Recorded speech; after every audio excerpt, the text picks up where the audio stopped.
Abdominals. The abdominal fishes are more frequent in the mineral kingdom than those of any other order. They are distinguished by the ventral fins being placed behind the pectoral or upon the abdomen.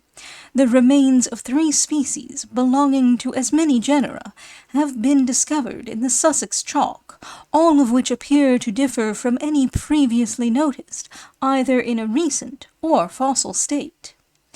The first that claims our attention is nearly related to the genera Salmo and Clupea, but does not entirely conform to the characters of either. It may, however, be convenient to affix some name as a temporary distinction, and for reasons hereafter mentioned, the following has been selected.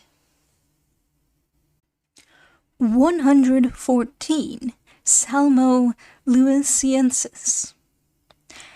Tablet 33, Figure 12. Tablet 40, Figure 1.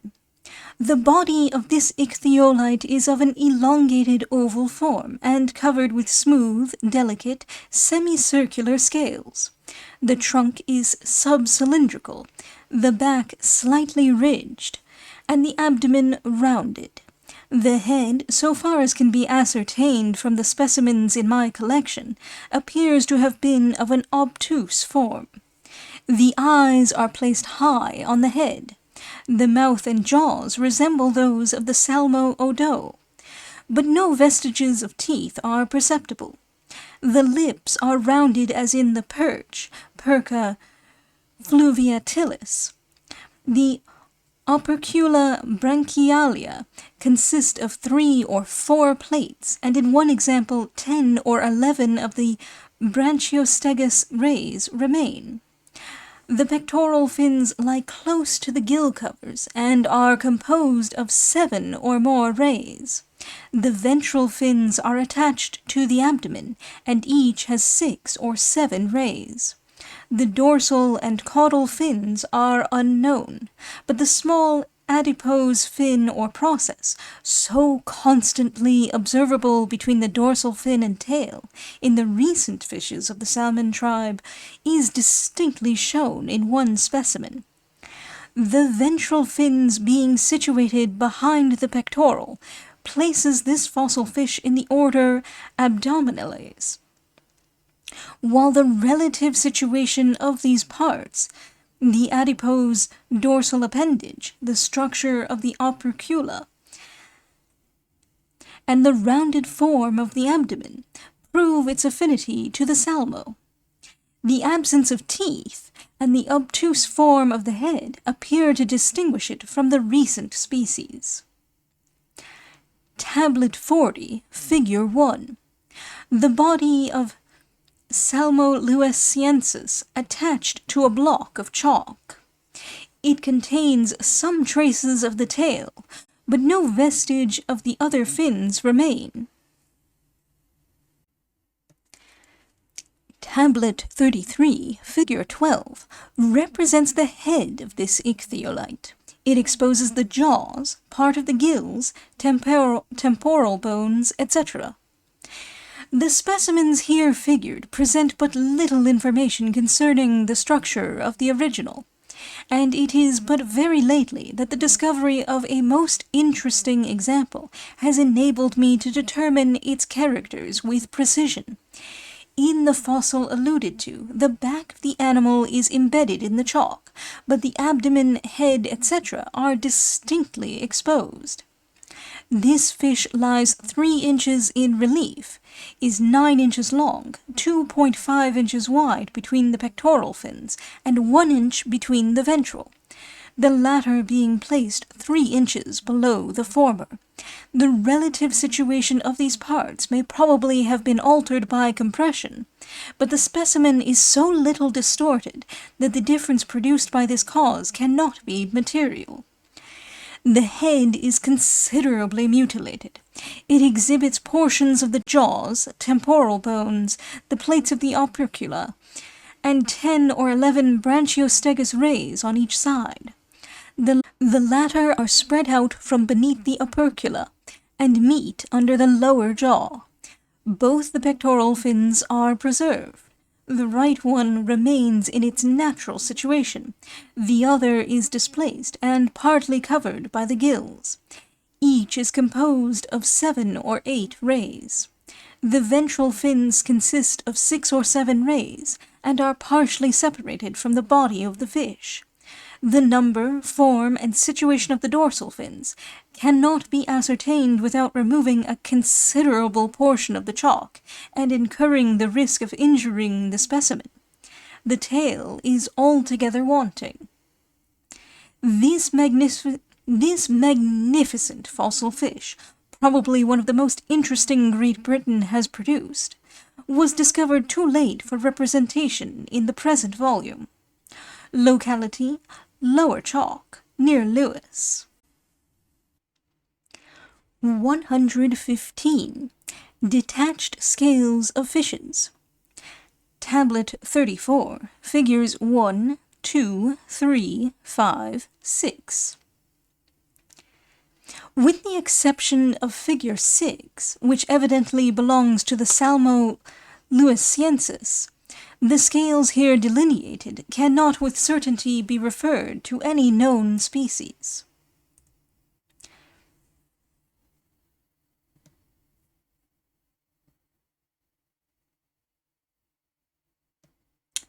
Figures 1 and 3 are said by Mr. Koenig to resemble those of the Jewfish. Scales of this kind are figured by Knorr in his Monument de Catastrophe, but I have no opportunity of referring to that celebrated work.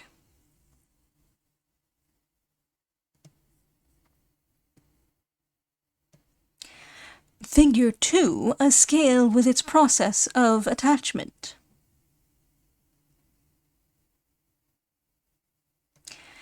Figure 5, lozenge-shaped scales, their recent analog unknown.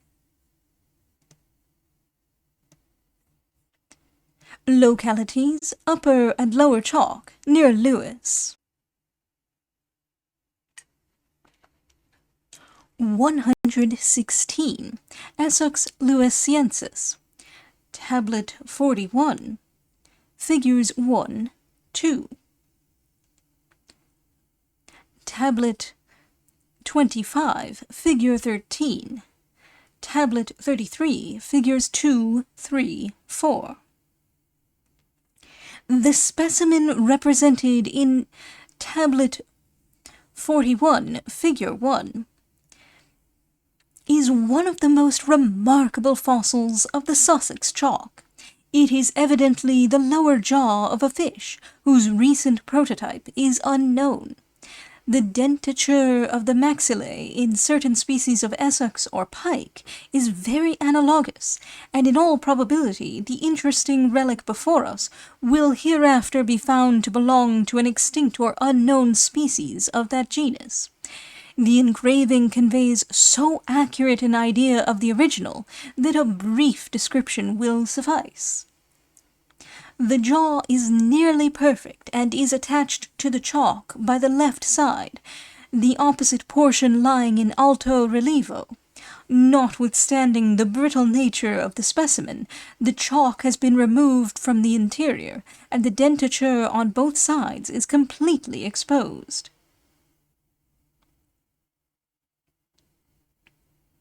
The maxilla, including the articulating process, is nearly 6 inches long, but the dentated part does not exceed 3.5 inches. It is about 1 inch wide at the posterior part and gradually contracts towards the front, which is only 0.5 inches wide.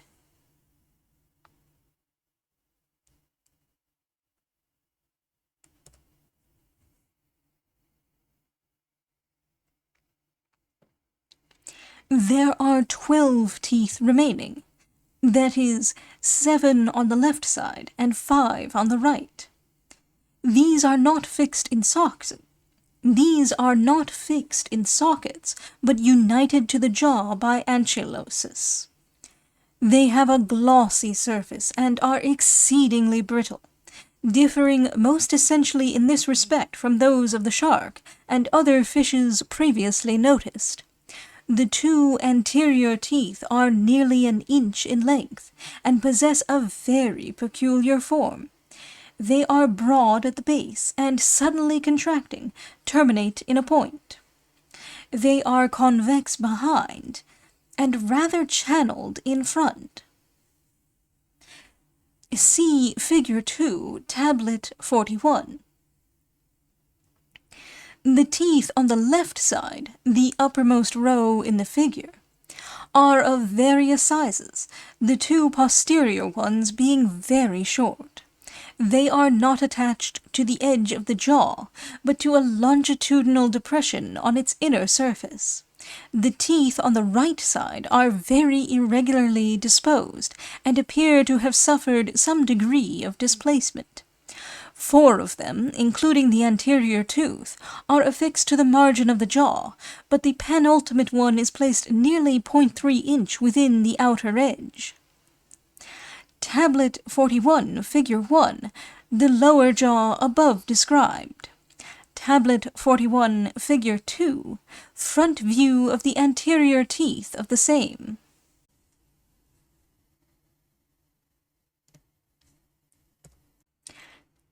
Tablet 25, Figure 13, lower jaw of Essex lewisiensis in a young state.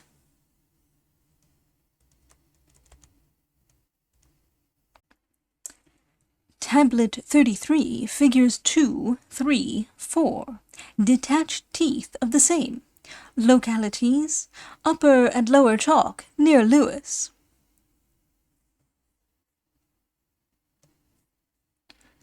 The ichthyolite we have next to describe is in all probability abdominal, but the situation of the fins is so imperfectly shown that even this point cannot be positively ascertained.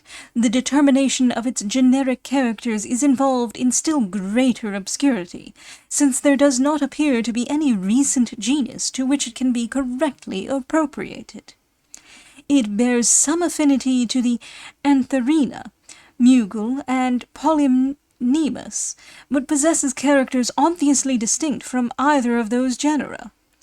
In the elongated form of the body, the number and situation of the fins, and in the dentature of the jaws, it resembles an ichthyolite figured by Cuvier, and which is considered by that illustrious naturalist as approaching to the Amia calva of Linné.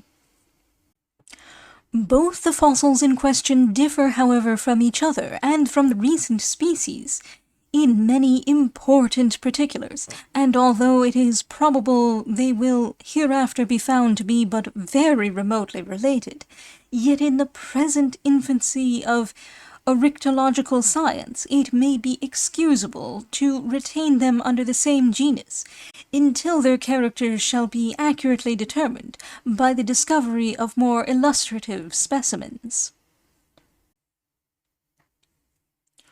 117. Amia lewisiensis. Okay. 117. Amia lewisiensis. Tablet 37. 38.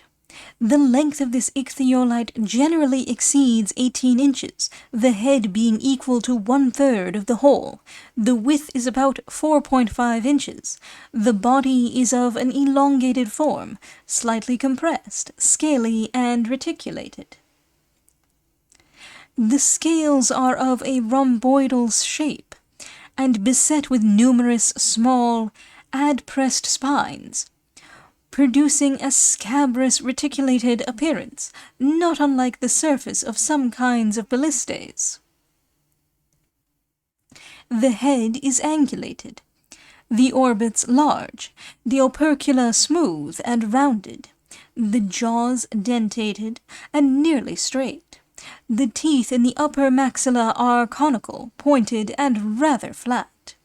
There are about 40 on each side, of which the 8 or 9 anterior ones are the largest. Those of the lower jaw are exceedingly small and very numerous. The dorsal fins are 2 in number. The anterior one, The dorsal fins are 2 in number. The anterior one, A, tablet 37, is placed in a sulcus or groove in the back and appears to have been capable of erection or depression. It consists of 8 strong rays, the 2 first being garnished with spines.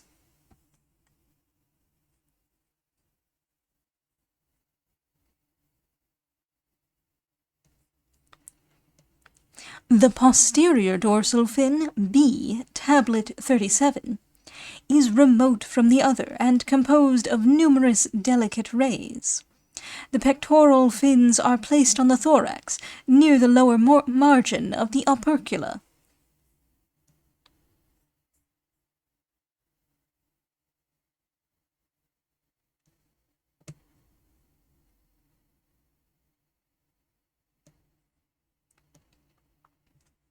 The ventral fins, C, tablet 37, are attached to the abdomen, opposite to the anterior dorsal fin.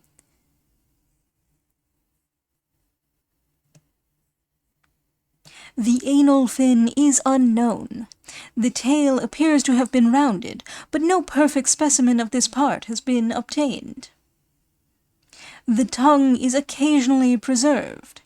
See tablet 29, figure 6, tablet 34, figure 7. It is of a triangular form, and its surface is covered with numerous papillae. The air bladder is of an elongated oval shape, and lies in the abdomen, immediately beneath the spine.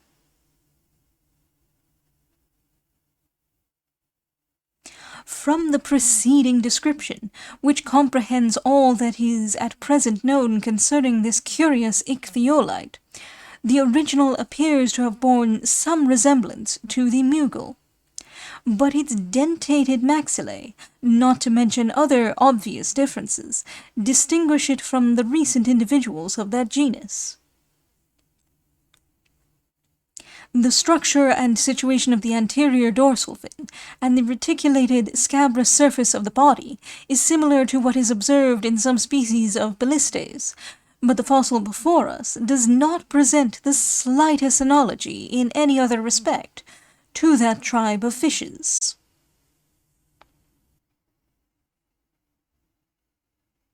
The specimen figured by Cuvier and described by Blainville under the name of Amia ignota possesses many characters in common with the fossil before us. It consists of the skeleton of a fish attached to a block of gypsum. It is 12 inches long and 4 inches high, the head being equal to 1/3 of the length. It has 2 dorsal fins occupying the same relative situation with those of the Sussex fossil. The ventral fins also correspond. The lower jaw is furnished with many small pointed teeth, and the tail is rounded. But the angular form of the head in A. lewisiensis, the spinous rays of the anterior dorsal fin, and the scabrous structure of the scales separate it most decidedly from the A. ignota of the French naturalists. Tablet 37.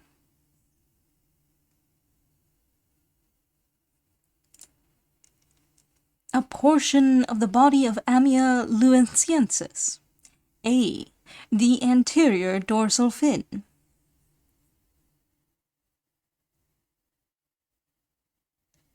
B. The posterior dorsal fin.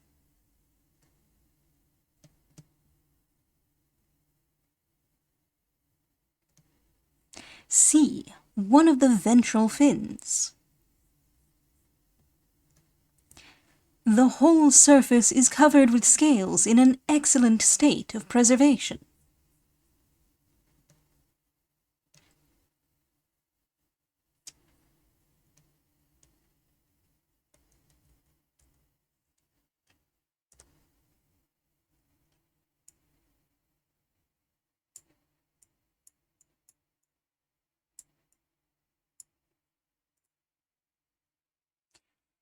Tablet 38. A specimen embedded in chalk, the scales being almost entirely removed.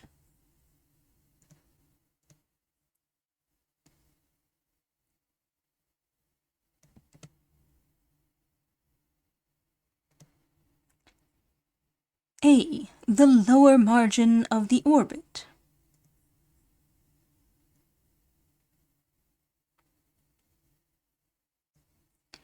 B. The maxillae, with 2 teeth in the upper jaw. In another example, the teeth are preserved in both jaws.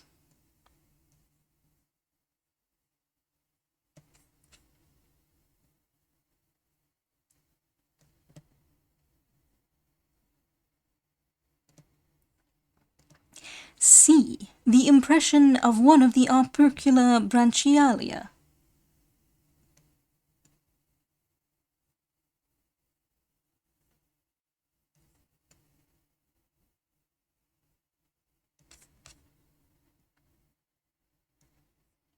D.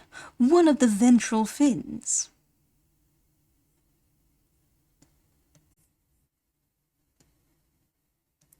E. The air bladder.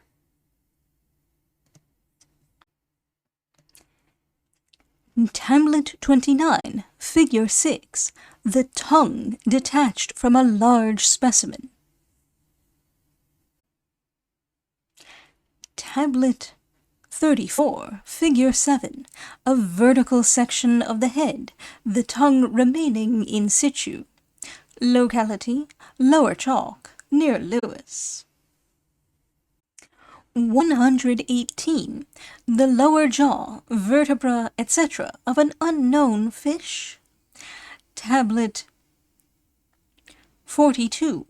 The fossils delineated in this plate were embedded in the same block of chalk and most probably belonged to the same individual.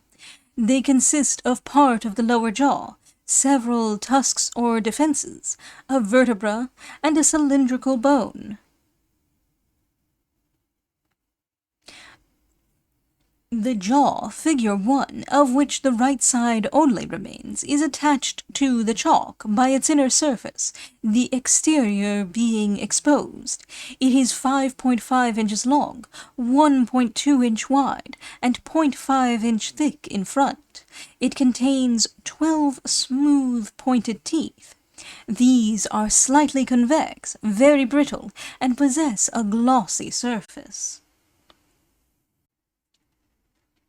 The 3 anterior ones are gently curved. Their fangs are hollow and placed in sockets that extend almost to the base of the jaw.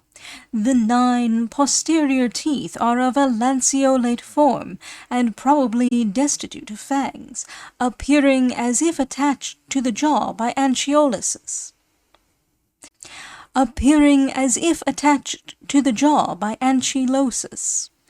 The 2 anterior and posterior teeth of this set are placed close to each other. One of them is very small and delicate. A fragment of bone is embedded immediately above the posterior part of the jaw, and although it is too imperfect to admit of any satisfactory conjecture of its nature, yet there seems reason to suppose that it may be the remains of a palate bone.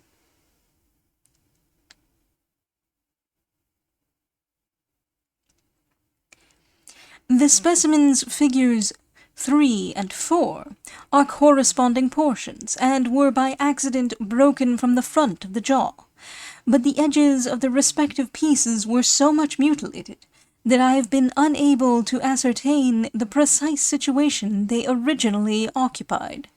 They consist of a portion of the jaw, with the remains of 5 tusks or defenses, only one of which is entire. These resemble the teeth in the fossil figured by Faujas Saint-Fond, Histoire naturelle de la montagne de Saint-Pierre.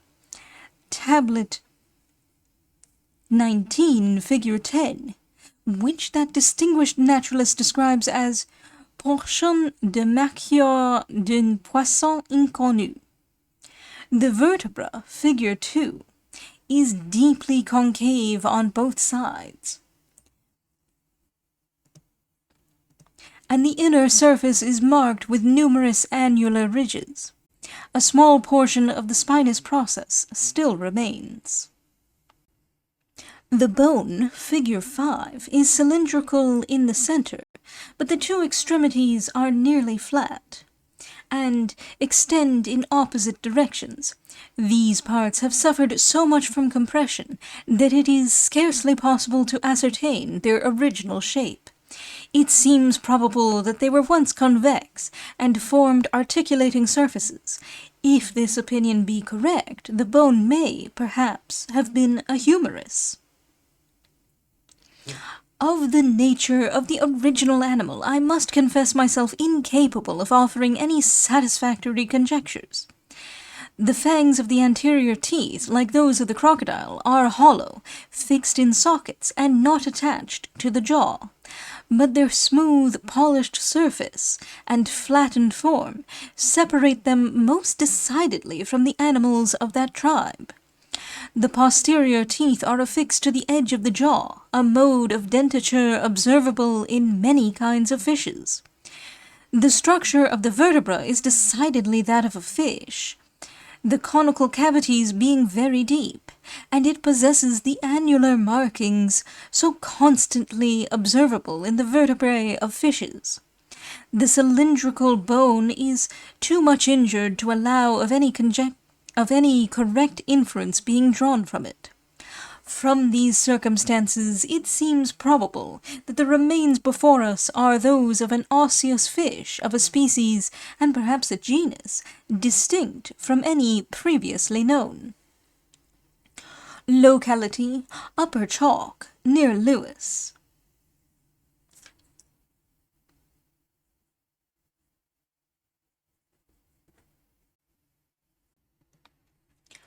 (119) Vertebrae of the fossil monitor of Maastricht. Tablet 33, figure 13. Tablet 41, figure 3. The quarries of St. Peter's Mountain, near Maastricht, have been long celebrated for the remains of one of the most extraordinary oviparous quadrupeds hitherto discovered in a fossil state. Several magnificent specimens of the skeleton of this animal are figured and described in the splendid work on the fossils of that mountain by Faujas Saint-Fond, and the nature of the original has been ably elucidated by Monsieur le Baron Cuvier. These remains have not previously been noticed in England, and indeed have been found in the immediate vicinity of Maastricht only, where they occur in a soft, yellowish, calcareous freestone. This limestone reposes upon the flinty chalk, and contains beds of flints perfectly resembling those of the chalk formation. The vertebrae represented in the figures above referred to are from the upper chalk, near Lewis, and being found in the same quarry, and at a short distance from each other, may probably have belonged to the same individual. Like those of the crocodile, monitor, iguanas, and the greater part of the saurian animals, they have the body convex posteriorly and concave anteriorly, a structure that distinguishes them from those of the cetacea and fishes. The bone, figure 13, tablet 33, appears to correspond most completely with the posterior dorsal vertebrae in the spinal column of the Maastricht monitor, figured by Faujas, plate 52, particularly with the third and fourth vertebrae, reckoning from the left hand of the specimen. The body of the vertebra is rather compressed, about 2 inches long and 1.4 inch high. The face is slightly elliptical. The convexity of the posterior extremity is but slight, and the concavity of the opposite side of a corresponding depth, the surface being perfectly plain and smooth. The spinous process, of which a fragment only remains, is compressed, and occupies the anterior 4/5 of the body of the vertebra. The specimen Figure 3, Tablet 41, contains 2 vertebrae articulated to each other. They are shorter than the one above described, and each has an inferior apophysis. In their general characters, they resemble the vertebrae delineated in Plate 7 and 8 of Photos. Their bodies are compressed, and their length and height nearly equal. Their faces are elliptical in a vertical direction, the transverse diameter being 1.1 inch and the longitudinal 1.5 inch. The dorsal apophyses are narrower than in the preceding example.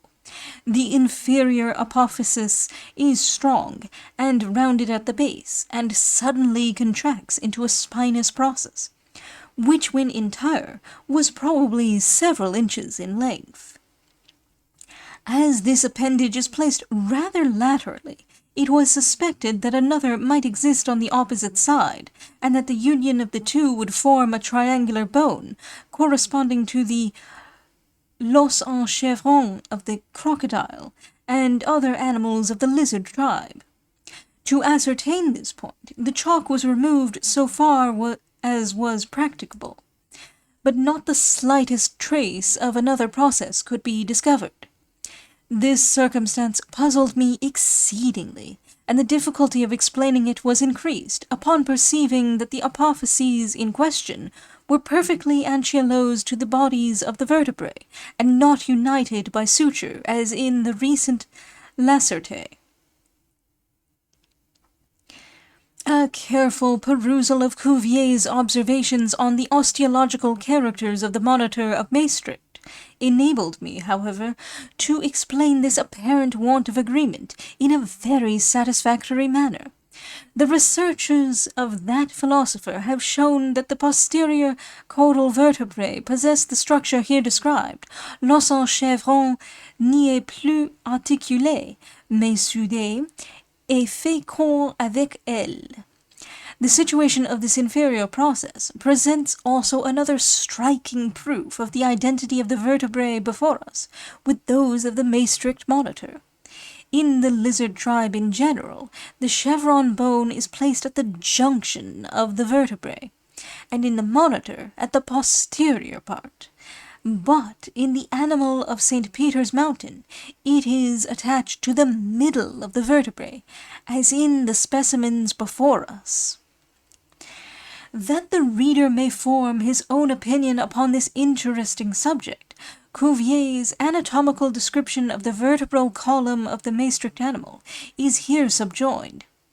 The extract is rather long, but it will not be deemed irrelevant when the importance of extreme accuracy in these researches is duly considered. Toutes ces vertèbres, comme celles de crocodiles, des moniteurs, des iguanes, et en général de la plupart des sauriens et des ophidiennes, ont le corps concave en avant et convexe en arrière, ce qui les distingue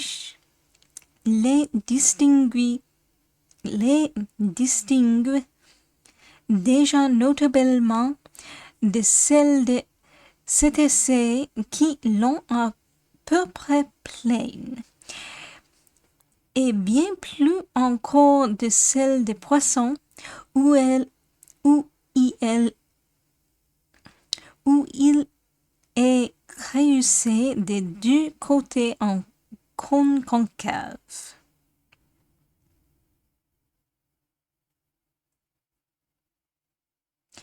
Les antérieurs ont cette convexité et cette concavité beaucoup plus prononcées que les postérieurs. Quant aux apophyses, le nombre établit 5 sortes de ce vertébrés.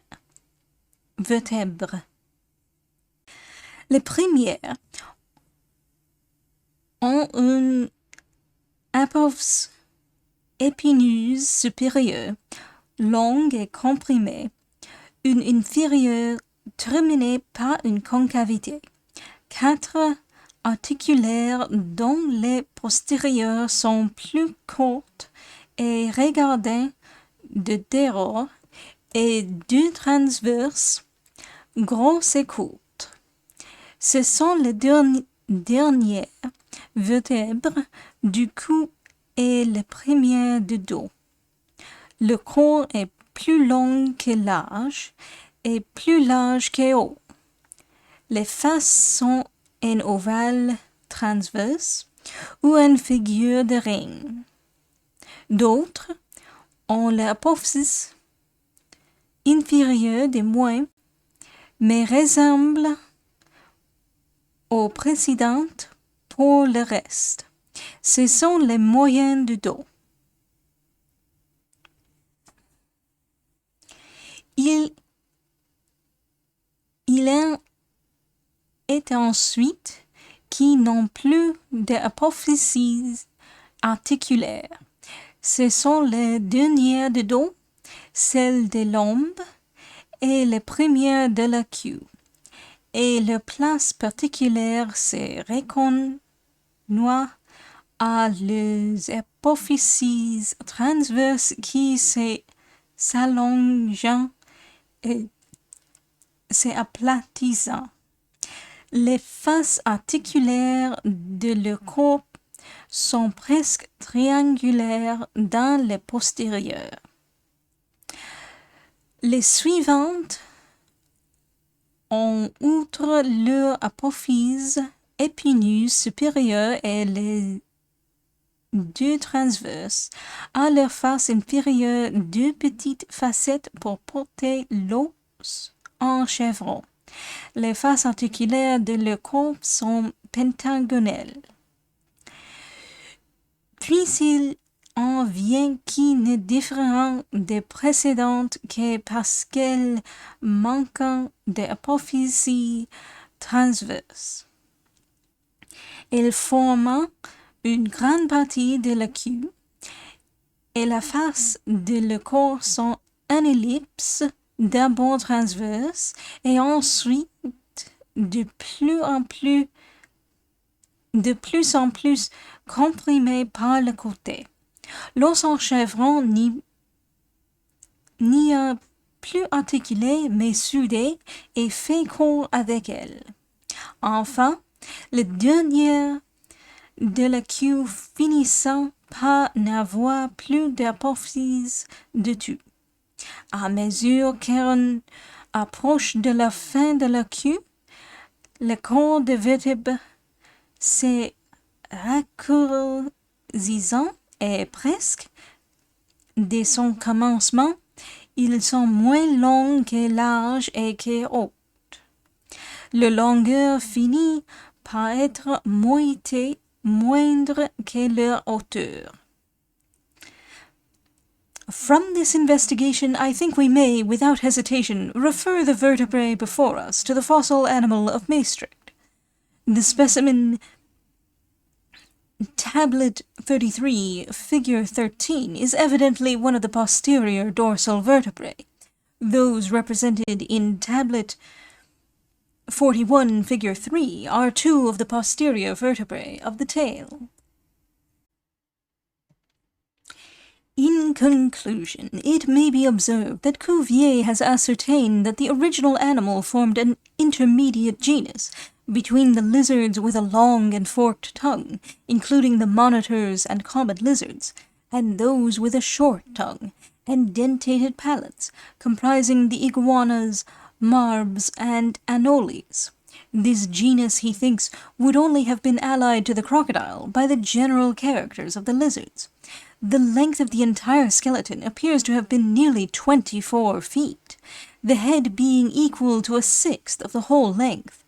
The tail must have been very strong, and the width of its extremity so considerable as to have rendered it a powerful oar, by which the animal could stem the most agitated waters. From this peculiar structure, and from the character of the organic remains with which those of the maastricht animal are associated, there is every reason to conclude that the original was an inhabitant of the ocean, a circumstance very remarkable, since none of the existing lacertae are known to live in salt water. Locality: Upper Chalk, near Lewis. 120. A conical striated tooth, probably of some species of lacerta. Tablet 33, Figure 1. This specimen is of a conical form, with the apex truncated, and the surface finely marked with longitudinal grooves and striae. It bears some resemblance to the teeth of the ichthyosaurus, crocodile, etc., but does not possess characters sufficiently decisive to admit of its being appropriated to any of the recent or fossil lacertae. As a rare production of the chalk, it is worthy of notice, and it affords another proof of the little that is at present known concerning the organic remains of the chalk formation. Locality: Upper Chalk, near Lewis. Was originally an organic body. So far as my observation extends, zoophytes appear universally to have formed the nuclei of nodulated and coated flints. Townsend's Character of Moses.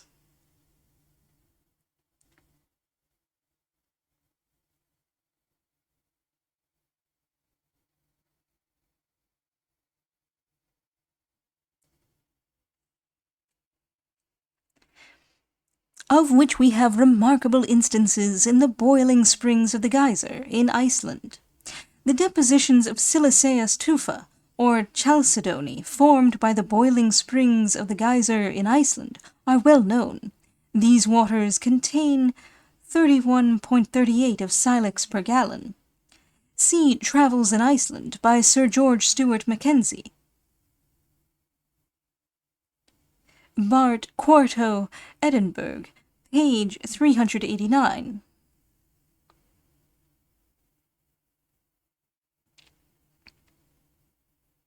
And of Carlsbad in Bohemia. According to the experiments of Klaproth, the spring at Carlsbad contains 25 grains of silex in 1,000 cubic inches of water.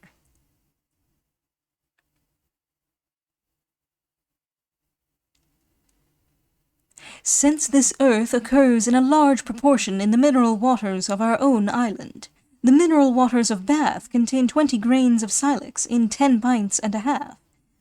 Nicholson's Journal, Volume 3, page 403.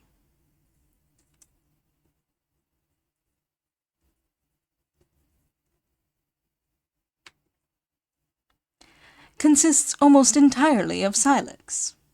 Organic Remains, Volume 1, page 328.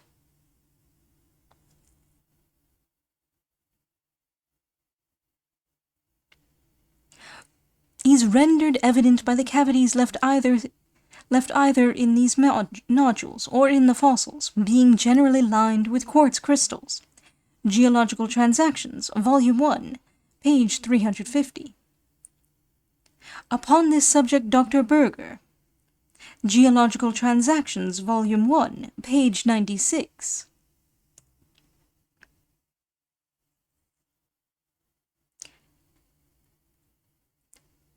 Affording a nucleus to the silex that has encrusted them. Geological Transactions, Volume 4, page 422. From penetrating or disturbing the productions of that which preceded it. See Geological Transactions, Volume 4, page 420.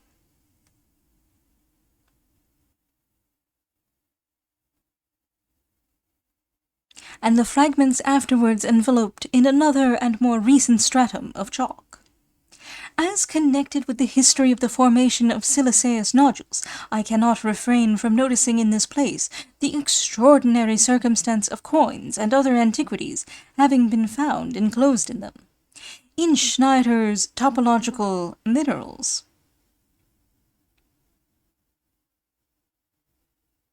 In Schneider's topological mineralogy, mention is made of 126 silver coins that were found enclosed in flints at Grinå in Denmark.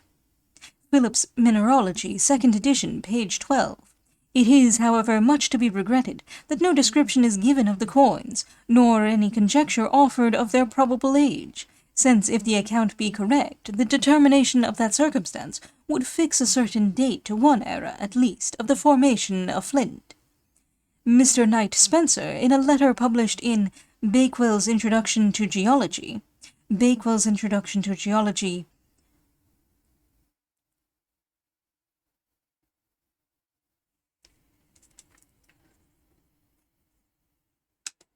Octavo, 1813,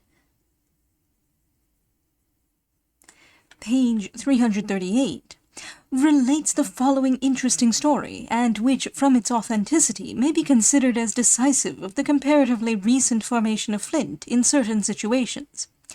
In 1791, 200 yards north of the ramparts of Hamburg, in a sandy soil, Monsieur Lewski of that city picked up a flint, and, knocking it against another, broke it in two. In the centre of the fracture he observed an ancient brass pin, and on picking up the other half he found the corresponding mould of the pin so laid bare. He presented them to Thomas Blacker, Esquire, in whose possession they now are, and who has shown them to the writer of this paper. In the Gentleman's Magazine for 17-something, mention is made of an ancient brass key, a figure of which is there engraved, having been found in a block of chalk at Guildford in Surrey. My friend J.B. Durrant, Esquire, of Mallinghouse, had the kindness, in compliance with my request, to inquire into the correctness of the account, but it proved, as indeed might have been expected, too apocryphal to be worthy of credit.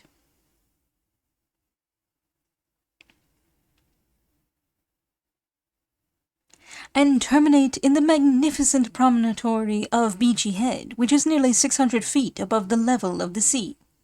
The following circumstance is too singular to be omitted. One of those prodigious falls of the chalk cliffs which make a residence near them frequently so dangerous, occurred at Beachy Head a few years since.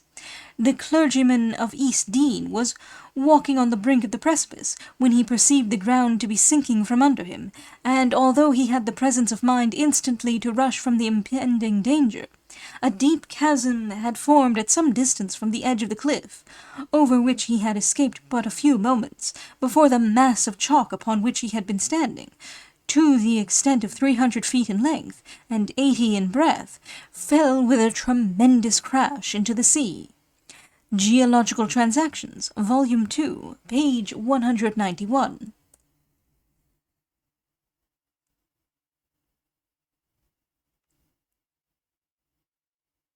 In all probability it has been produced by a subsidence of the strata, which caused them to slip over each other before they were entirely consolidated. An appearance somewhat similar occurs in the limestone beds of Derbyshire, and is there termed slickensides.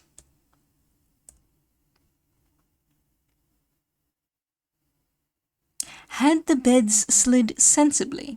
Linnaean Transactions, Volume 6, page 108.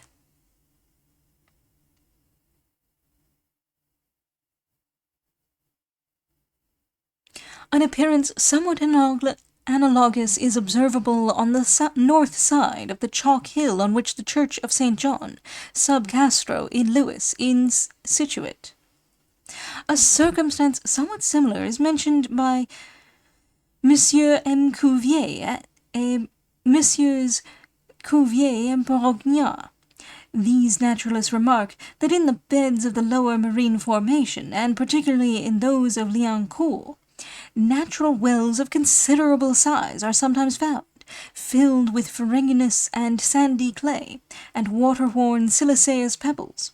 Geological Transactions, Volume 2, page 208. One only is particularly worthy of notice. This chalk is very pure, a specimen of the specific gravity 2.34, analyzed by my brother, was composed of carbonic acid 43.4, lime 56, silica 0.6. Some remarkable veins of shattered flints occur in this quarry. Linnaean Transactions, Volume 6, page 108.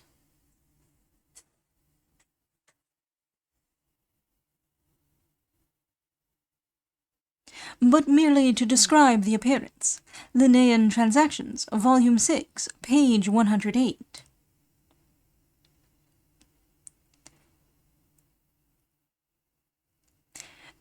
The flint enclosing it. Geological Transactions, Volume 4, page 419.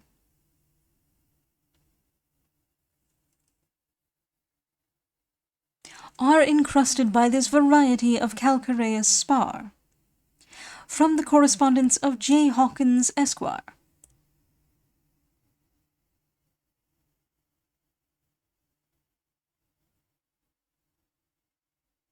This mineral occasionally encloses flints, shells, echinites, etc. A terebratula embedded in the center of a nodule of sulphuret of iron is represented in British Mineralogy, tablet 171. It was found in chalk by Mr. Weeks of Hurstpierpoint. This gentleman has also a perfect pyritus cast of Pecten Biveri from Clayton Hill.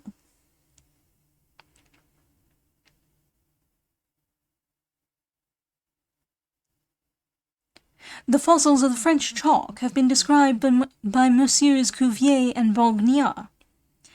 Essai sur la géographie minéralogique des environs de Paris, par Messieurs G. Cuvier et Alex Borgnard, page 11. And those of the English by Mr. Parkinson, Geological Transactions, Volume 1, page 344.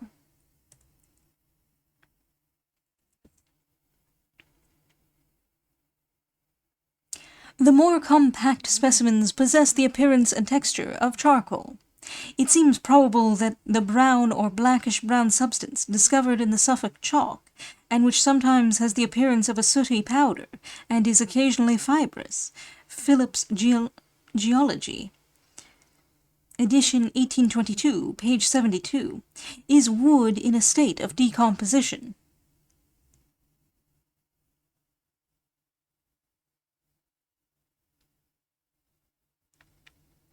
The latter, figure 10, resembles figures F, G, plate 5 of Burton. Orictographie de Bruxelles. These fossils closely correspond with Martin's figure of the external covering of Phytolithus nucleus. Petrificata derbiensia, plate 21, figure 6. Separate this species from Madrepora cyathus of Ellis, Ellis's zoophytes, tablet 28, figure 7. As in Madrepora retipora of Ellis, Ellis's zoophytes, tablet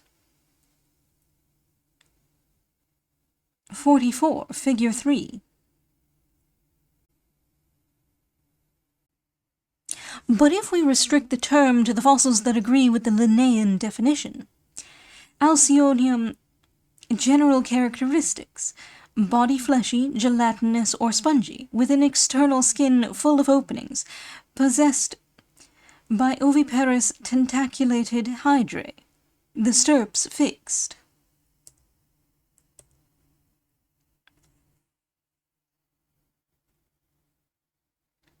Spongus. Spongus corpus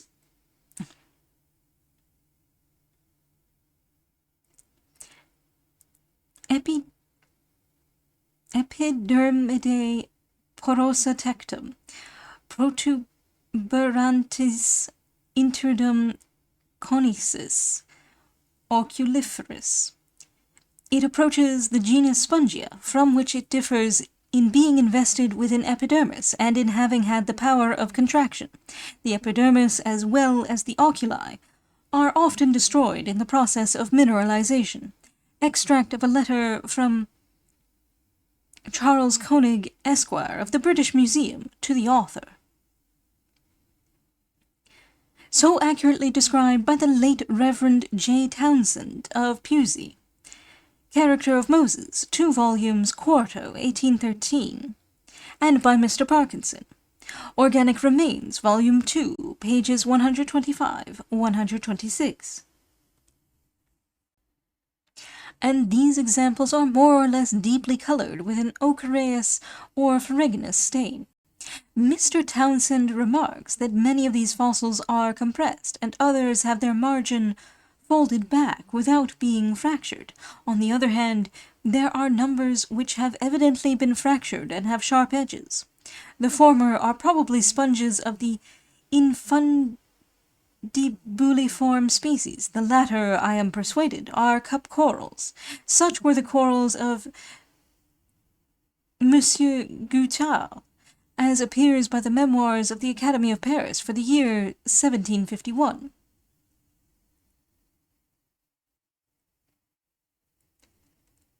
It bore considerable resemblance to S. infundibiliformis or S. erateriformis. There are several recent sponges that possess a cyathiform figure. See Spongia infundibuliformis, Wernerian Transactions, Volume 1, page 562. S. crateriformis, Pallas, Zoof, page 386. S. Cypher, Wernerian Transactions, Volume 2, page 107. The shape of the last mentioned is that of an inverted cone, with a very short stalk, which is of a corky nature internally, but porous superficially, like the other parts. The hollow spreads like the bowl of a wine-glass, becoming smaller at the bottom.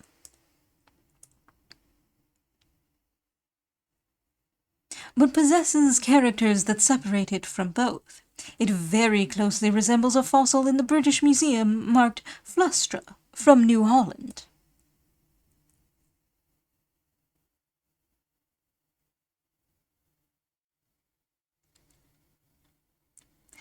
Till future discoveries should point out more precisely its situation in the scale of animated nature.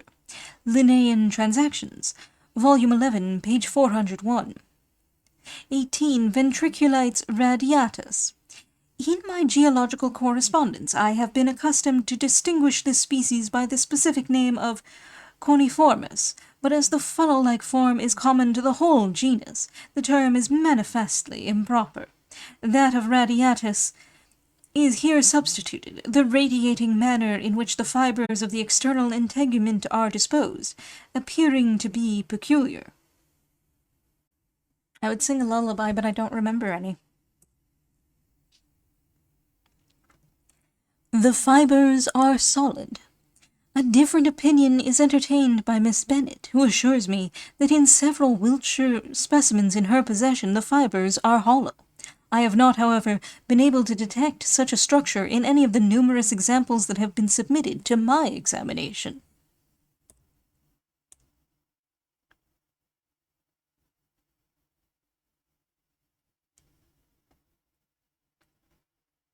A chalk specimen of this kind is figured by Lloyd, number 176.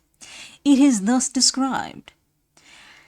Astroite congener radularia cretacea, e poetis cretaceus, juxta aston roant in agro oxoniensi. Lloyd. Lith Brit. The moniliform appearance of the fibers is probably the result of contraction.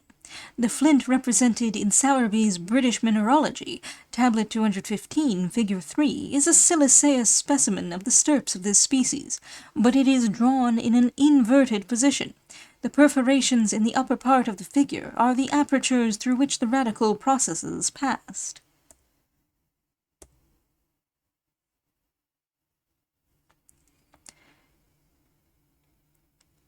I am therefore led to conclude that the ventriculites were more nearly related to the actiniae.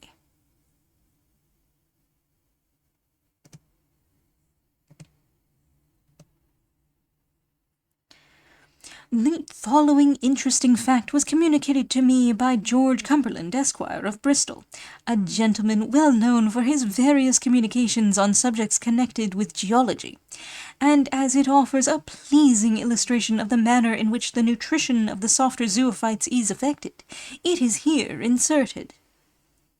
A few years since, in the summer season, Mr. Cumberland was on a visit at somewhere, and during a ramble on the seashore, his attention was arrested by a group of the Actinia mesembryantium, Ellis's Zoophytes, page 4, attached to a rock left bare by the recession of the tide. While examining these curious objects, a fisherman who stood near observed that they sea flowers were strange things, for they lived upon sprats and fed only once a year.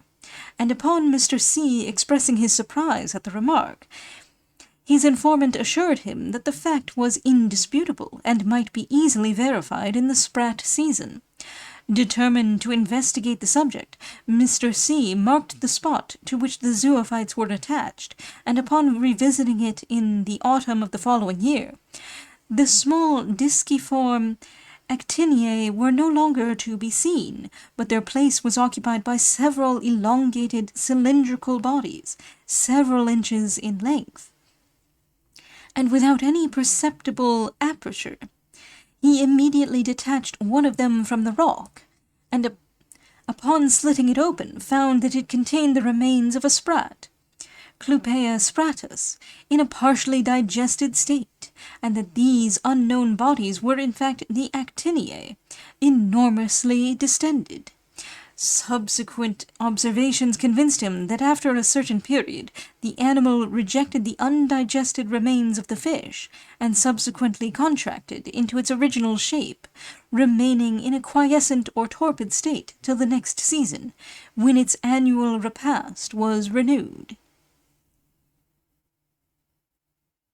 And that each individual was a perfect animal. Mr. Miller thinks this opinion is erroneous, and that each ventriculite should be regarded as an aggregation of polyps.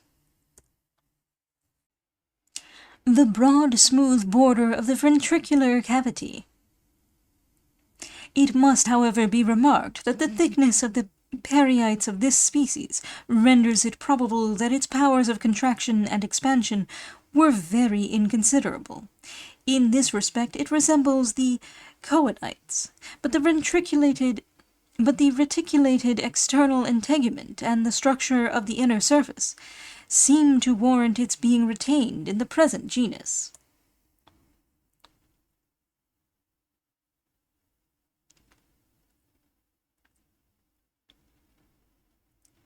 Its color resembles that of tobacco, and its parenchymatous substance cannot be compared to anything better than to nutgalls when dried. Organic Remains, Volume 2, page 96. But instances have occurred in which there were 3. Organic Remains, Volume 2, page 81.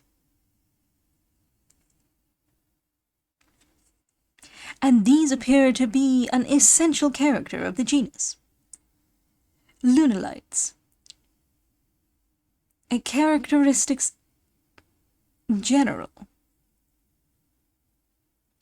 Polypierre pierrot libre, orbiculaire, aplati, convexe d'un côté, concave de l'autre. Surface convexe ornée de stries rayonnantes et des pores entre les stries, des rides ou des sillons divergents à la surface concave. Animaux sans vertèbres, Book 2, page 194. Encrinites and pentocrinites. In the encrinites, the bones of the vertebral column are circular or elliptical. In the pentocrinites, they are angular or pentagonal.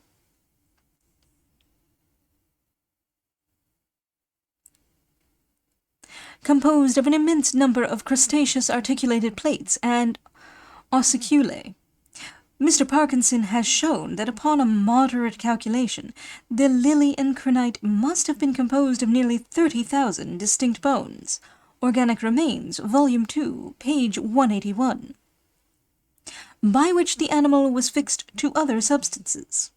For a more particular account of the natural history of this extraordinary tribe of animals, consult the second volume of Parkinson's Organic Remains and Miller's Natural History of the Crinoideae, or lily-shaped animals. One volume, quarto, 1821, a work that has been justly characterized by an eminent writer as a model of patient, sagacious, and successful research. By which sensation was conveyed to the inferior extremities of the animal. Martin's System Arrangement, page 209. It served as an alimentary canal. Miller's Crinoidea, page 11.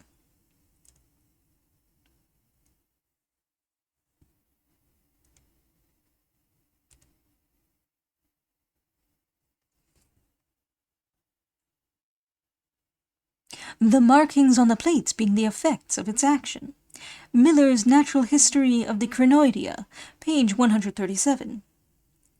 Since a similar structure prevails in the actinocrinites. See Natural History Crinoideae actinocrinites, 30 Dactylus, plate 2. Localities: Offham, Preston, Clayton. A specimen was discovered near Clayton many years since by Richard Weeks, Esquire, of Hurstpurpoint. The spines being the instruments of motion. Rees's Cyclopedia, Art Echinus. Various systematical arrangements of the echini have been formed by naturalists. Mr. Koenig has constructed an excellent arrangement of the fine suite of echini in the British Museum, and I much regret that unavoidable circumstances have prevented me from adopting it on the present occasion.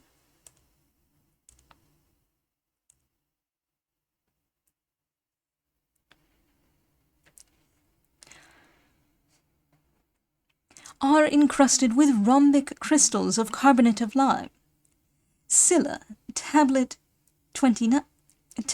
19, Figure 3, gives the representation of an echinocedoris, partially filled with crystals. Ripieni di ingemamento bellissimo.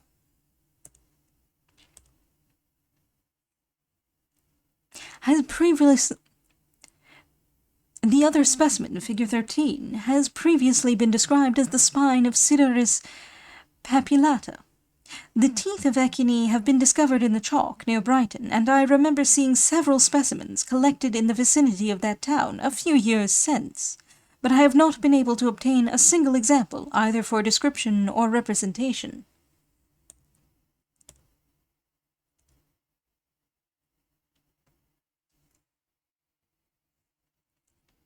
The striae being effaced by accident. It is probable that the notulus mentioned by Mr. Parkinson, Geological Transactions, Volume 5, page 56, belongs to this species. It is stated to be 9 inches long, 6 inches deep, and 5 wide. The whorls oblique, the back marked with small, closely set, transverse, undulating striae, which agree in their direction with the contour of the shell. The obliquity of the spire observable more or less in almost every example of the chalk notuli, ammonites, etc., is clearly the effect of accidental compression and has no relation whatever to the structure of the original. 54. Ammonites varians, grey marl fossils, number 30. It may be remarked that the upper chalk is the most recent formation in which the shells of the genus Ammonites have been discovered, the ocean which deposited it appearing to be the last abode of this tribe of Testaceae, no vestiges of their remains occurring in any of the superior deposits, and their recent analogue being unknown.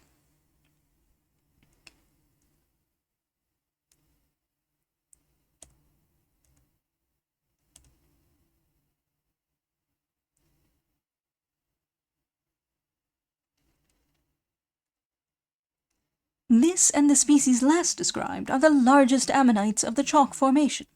A fragment of ammonite paramplus sent some years since to Mr. Sowerby must have belonged to a specimen nearly 3 feet in diameter.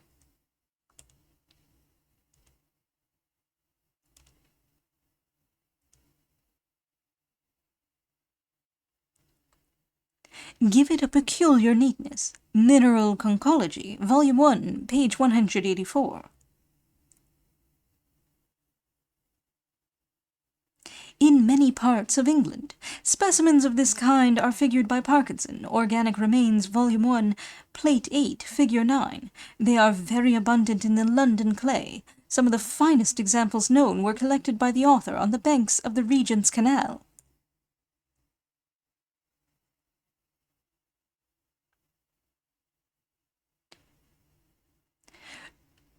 I have, however, followed the arrangement of Mr. Sowerby to avoid a multiplication of synonyms. A friend who has paid some attention to the subject has favoured me with the following arrangement of these shells.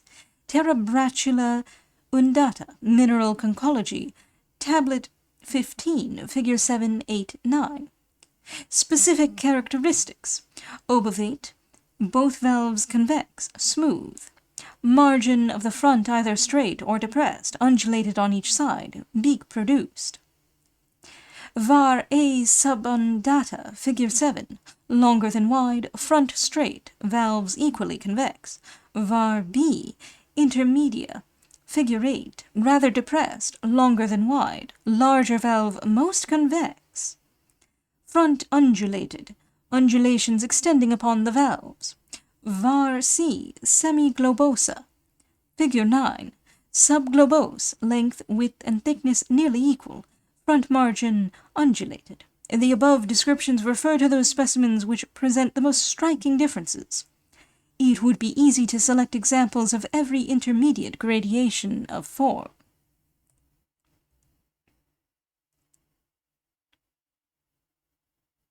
The other is broad and flattish.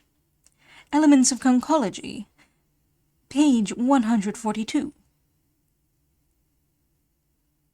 Resembling a patella in some of its characters. Organic Remains, Volume 3, page 51.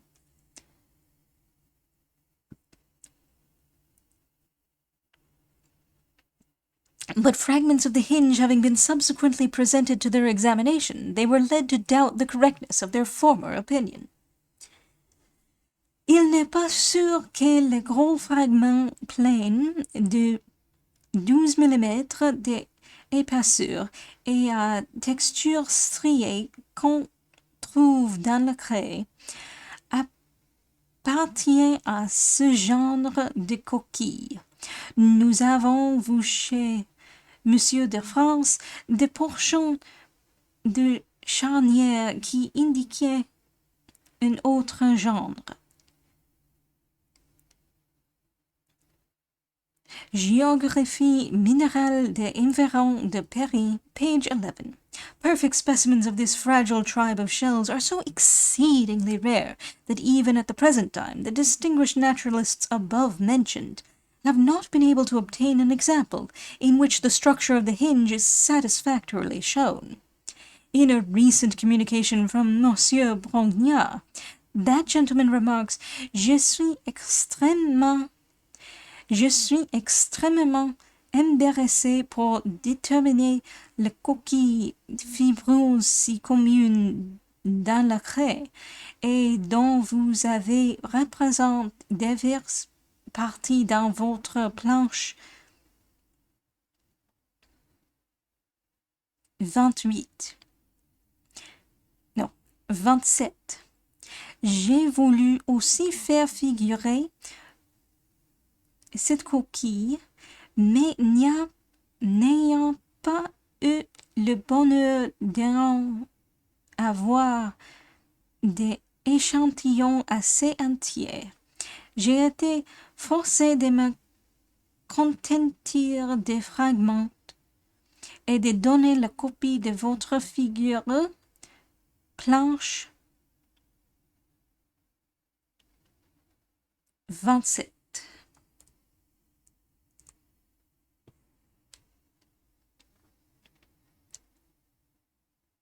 Has affixed his name to the present species. Geological Transactions, Volume 5, page 55.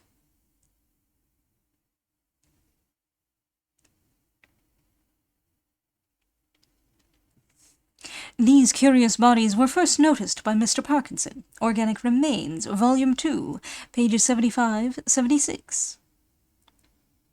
While the siliceous cast remained unaltered. Geological Transactions, Volume 2, page 328, in a very interesting fossil in my possession, from St. Peter's Mountain, near Maastricht. Changes of a similar nature have taken place, but with this difference, that the casts and their surrounding matrix are composed of limestone, of a subcrystalline structure. The specimen contains numerous casts and impressions of bivalve shells, univalves, madreporites, etc., the forms of which are defined with much sharpness and elegance. The cavities left by the removal of the shells are more or less filled with groups of globular bodies, and are crossed by slender filaments, evidently molded in perforations that existed in the recent testisae. As the constituent substance both of the shells and casts in the present fossil were originally composed of nearly similar materials, it appears difficult to explain by what agency the one has been removed, while the other has remained uninjured. The following observations of Mr. Parkinson will illustrate the mode by which this operation has been effected. Calcareous spar exposed to the action of water suffers through a long period but little change or diminution, while on the other hand animal substances such as shells, the crustaceous parts of animals, and other bodies formed of an intermixture of animal membrane or gelatin with carbonate of lime undergo a very rapid decomposition by the agency of water alone, as is the case with dead shells, etc., on the sea and river shores. In these instances, the animal membrane suffers resolution particle after particle, and layer after layer, and the carbonate of lime, deprived of its cement and support, gradually separates and moulders away. Organic Remains, Volume 2, page 173. Thus it has happened to the shells enveloped in the crystalline limestone before us. While the animal substances have been decomposed by the action of simple water, the investing matrix has suffered no change, but perfectly retains the form and impressions of the animal bodies that have passed away. Still equally adapted to every purpose required by the economy of its inhabitant. Oyster shells perforated in the manner here described are frequently found on the seashore at Hastings.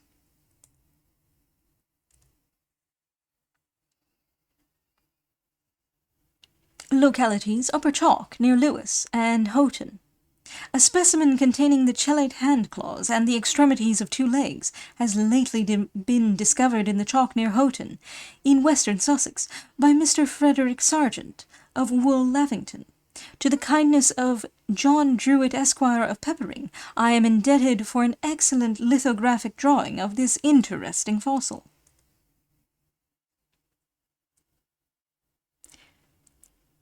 In the very spots where they are now found entombed. Rees's Cyclopedia. Art Ichthyolites. Dictionnaire d'Histoire Naturelle, Volume 8, page 550. Martin's Systematic Arrangement, page 29. The Reverend Graydon, Irish Transactions, Volume 5, page 310.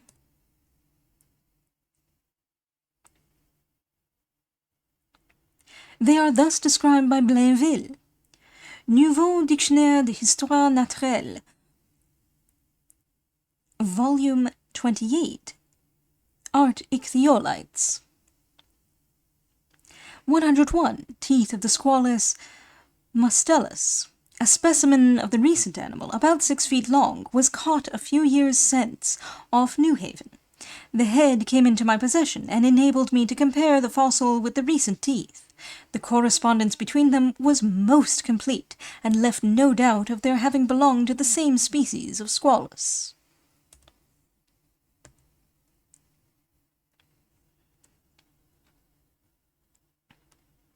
And can be erected or depressed by the animal at pleasure. Ils ont deux nageoires dorsales, dont la première présente toujours un rayon très fort et souvent garni d'épines, qui, couchées dans une fossette réussie dans le dos, pour se relever à la volonté de l'animal, avec autant de vivacité que la corde d'une arbalète qui se détend, ce qui ne permet pas aux poissons voraces de les saisir, ou le blesse gravement le palais lorsqu'ils les ont saisis. Nouveau Dictionnaire d'Histoire Naturelle, Volume 2, page 515.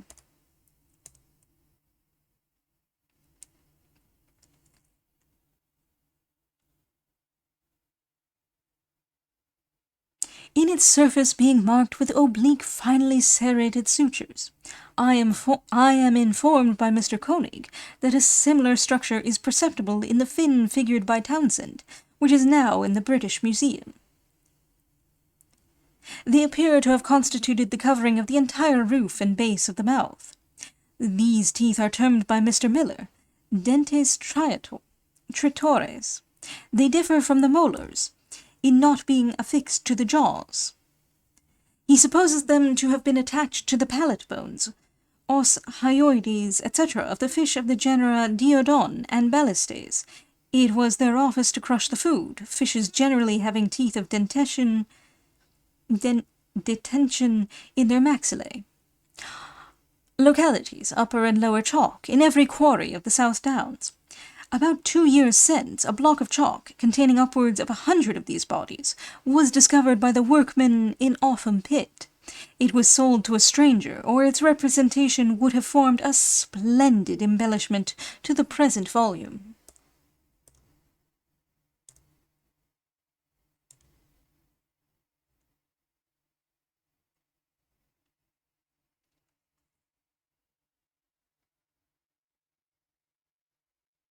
The dentature on both sides is completely exposed. To the young collector it may not be unimportant to learn that in clearing specimens of this kind it is necessary to leave small brackets of chalk to support the teeth. Without this precaution, the brittle nature of the latter is an insurmountable obstacle to their preservation. But the penultimate one is placed nearly 0.3 inch within the outer edge.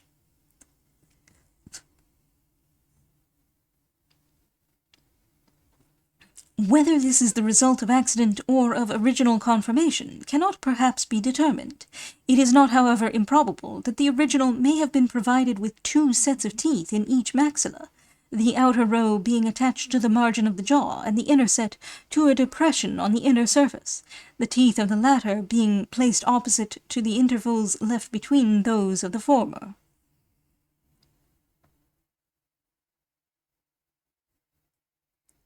It resembles an ichthyolite figured by Cuvier.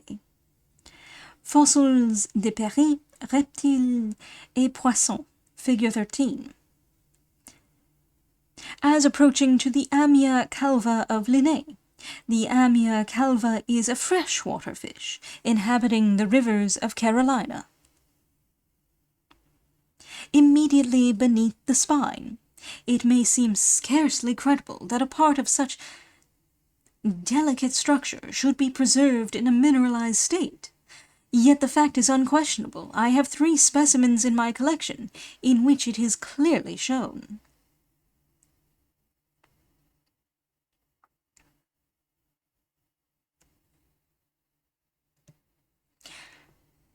Under the name of Amia ignota, Nouveau Dictionnaire d'Histoire Naturelle, Volume 28, Art Ichthyolites, page 69.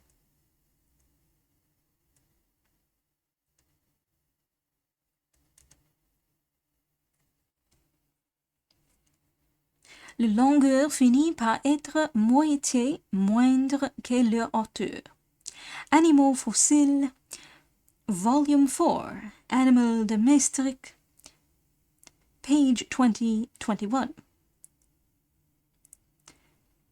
Refer the vertebrae before us to the fossil animal of Maastricht. This opinion is confirmed by the observations of Mr. Koenig, who obliged me by comparing the drawings of the Sussex specimens with the vertebrae of the Maastricht monitor in the British Museum, and expressed himself perfectly convinced of their identity.